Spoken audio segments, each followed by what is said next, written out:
Usa ka personahe sa Task Force Davao ang posibleng mag-atubang og kasong administratibo human girikisa o gikapkapan ini ang usa ka driver sa sakyanan sa checkpoint sa Davao City.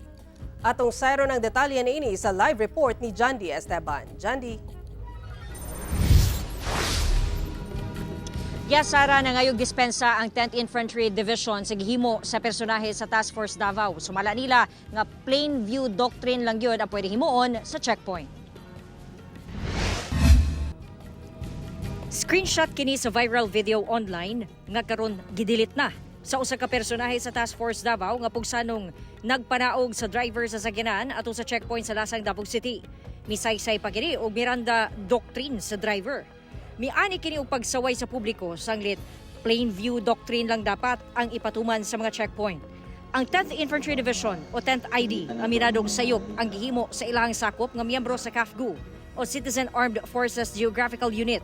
Isolated case lang matud pa kini. Pangayo og dispensa ang ato ang Task Force Davao for the discomfort nga nahitabo no sa labi na gid sa procedure sa pag-inspect. No? Isolated case kini siya kung atong tanawon because it has never been a normal practice nga buhaton to. Sumara sa 10th ID nga posible matud pang mag-atubang og kasong administratibo ang maong CAFGU member. For the action taken, no, gi-pull out na to ang tropa nga nakakomit og aning then again undergo reorientation ato ang CAFGU niya ginatan-aw kung unsa ang mga administrative pod nga ma-sanction. Gina-ensure nato ang public nga ginabuhat nato tanan nga dili ni mautro ni mga aning incident no kay basically mali dito siya. Ilahang gipasabot nga basta sa checkpoint, limitado lang kini sa plain view doctrine. But pasabot, visual search ra ang pwede himuon. Bawal panaugon o kapkapan ang driver ug mga pasahero. Bawal sa ipaabli ang mga compartment o mga bag o ubang gamit gawas lang kung dunay pagtugot. Mausab kini ang himugatan sa Davao City Public Safety and Security Command Office. Usually sa mga checkpoints na to, ang plain view doctrine lamang gid ang ato ginatanaw.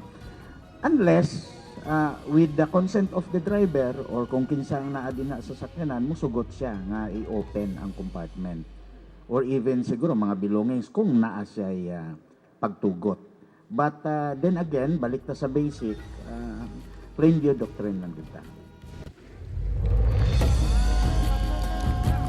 Saragi siguro sa 10th Infantry Division nga dili na masubli ang maong hitabo.